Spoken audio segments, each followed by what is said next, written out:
Hello everyone, welcome back to easiest explain. I am Kanchan.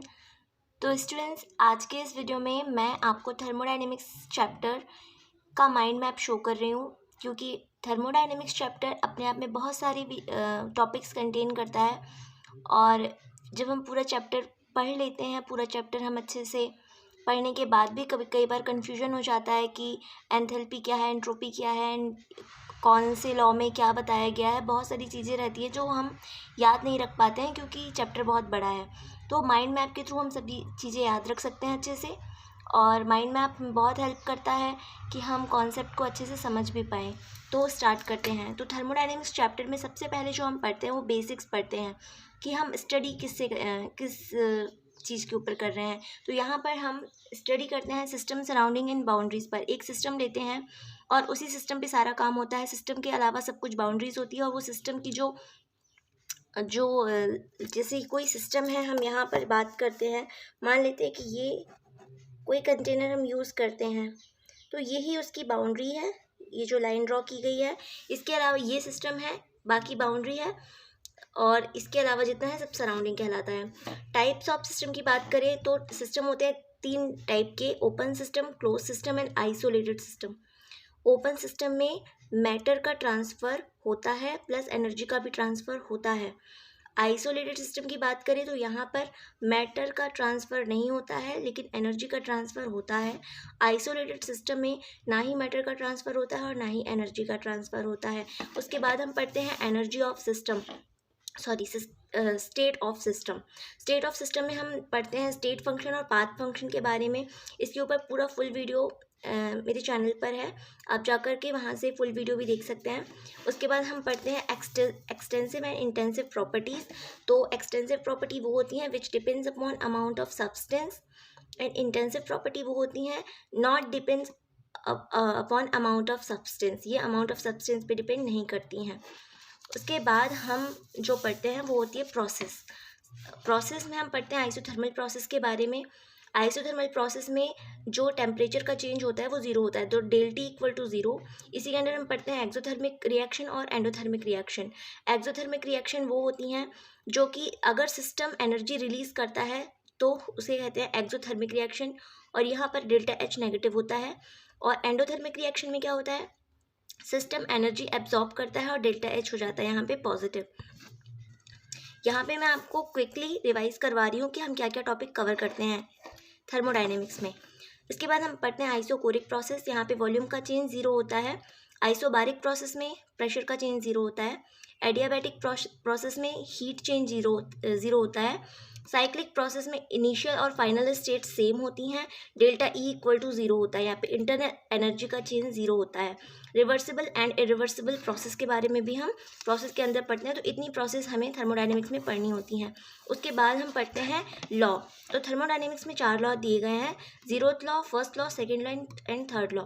Zeroth law में क्या बताया गया है कि अगर कोई दो सिस्टम एक दूसरे के साथ में इक्विलिब्रियम में हो तो वो थर्ड सिस्टम के साथ भी इक्विलिब्रियम में होता है। जैसे एग्जाम्पल के लिए लेते हैं, मान लेते हैं ए और बी आपस में इक्विलिब्रियम में है, एंड ए एंड सी आपस में इक्विलिब्रियम में है, तो बी एंड सी भी आपस में इक्विलिब्रियम में होंगे जीरोथ लॉ के अकॉर्डिंग।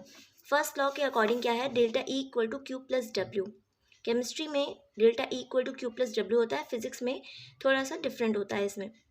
तो हम केमिस्ट्री के अकॉर्डिंग यहाँ पे पढ़ते हैं जिससे कन्फ्यूजन ना हो। Delta E equal to Q plus W, तो यहाँ पे जो डेल्टा ई है वो इंटरनल एनर्जी चेंज को रिप्रेजेंट कर रहा है, क्यू जो है वो हीट को रिप्रेजेंट कर रहा है, एंड डब्ल्यू वर्क को। उसके बाद में जो फर्स्ट लॉ है वो कंजर्वेशन ऑफ एनर्जी के बारे में बताता है, ऊर्जा का संरक्षण का नियम। फर्स्ट लॉ में बताया जाता है कि ना तो ऊर्जा को उत्पन्न किया जा सकता है और ना ही नष्ट किया जा सकता है, वह ऊर्जा केवल एक रूप से दूसरे रूप में चेंज हो जाती है। तो फर्स्ट लॉ में इतना बताया गया है। सेकेंड लॉ में बताया गया है एंट्रोपी के बारे में, और सेकेंड लॉ में हम पढ़ते हैं entropy, spontaneity and Gibbs free energy. And third law में the entropy of pure crystalline substance at 0 kelvin absolute zero. क्या होता है कि अगर हम टेम्परेचर को 0 केल्विन कर दें तो किसी भी सिस्टम की सब्सटेंस की जो एंट्रोपी है वो भी ज़ीरो हो जाती है। मतलब उसमें कोई वाइब्रेशन नहीं होगा, कोई रोटेशन नहीं होगा, ना ही कोई ट्रांजिशन होगा। तो ये थर्ड लॉ के अकॉर्डिंग है। अभी हम देखते हैं फर्स्ट लॉ में हम क्या क्या पढ़ते हैं। फर्स्ट लॉ से हमें कौन कौन से नए टर्म जानने के लिए मिलते हैं। तो फर्स्ट लॉ जो होता है वो होता है delta equal to Q plus W. Application of first law of thermodynamics in all the process. ये THER थर्मोडाइनमिक्स की मैं शॉर्ट में लिख दिया है मैंने। उसके बाद हम क्या करते हैं, इस लॉ को, ये जो delta equal to Q plus W है, इसे हम सारी प्रोसेस में अप्लाई करते हैं और इससे हमें बहुत सारे कंक्लूजन मिलते हैं। इसके ऊपर एक सेपरेट वीडियो बना हुआ है जिसमें आप जाकर अच्छे से पूरा ये प्रोसेस समझ सकते हैं। आइसोथर्मल में क्या होता है, delta T equal to zero होता है एंड अगर टेम्परेचर का चेंज ज़ीरो है तो इंटरनल एनर्जी का चेंज भी ज़ीरो हो जाता है।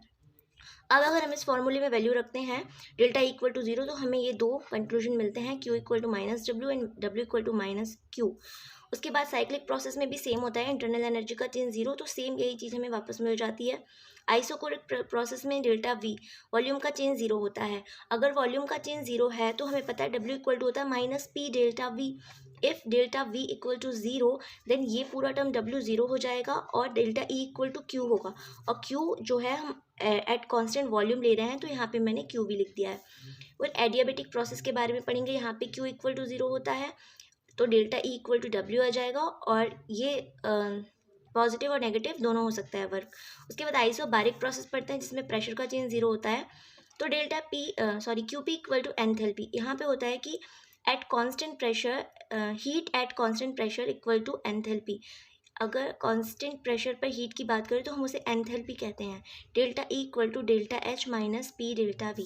इसी फॉर्मूले को ओपन करके लिखा गया है, डेल्टा E इक्वल टू, अभी कांस्टेंट प्रेशर पे जो Q है वो डेल्टा H में कन्वर्ट हो गया एंथैल्पी में, एंड W को लिखा गया है माइनस P डेल्टा V। उसके बाद यहाँ से हम एंथैल्पी टर्म से इंट्रोड्यूस होते हैं। उसके बाद हमें H equal to E plus PV formula मिलता है और delta H equal to delta E plus delta NGRT, ये दोनों फार्मूले हमें यहाँ से मिलते हैं एंथैल्पी से। उसके बाद हम यहाँ पे पढ़ते हैं हीट कैपेसिटी के बारे में, C equal to Q upon del T, molar heat capacity, specific heat capacity. उसके बाद हम पढ़ते हैं इसी फर्स्ट लॉ के अंदर ही relation between CP and CV, work done in different process. तो यहाँ से हमें वर्क डन की जो वैल्यू मिलती है W equal to minus 2.303 nRT log 10 V2 upon V1, W equal to 2.303 nRT log 10 P1 upon P2, and W equal to nRT 2 minus T1 gamma minus 1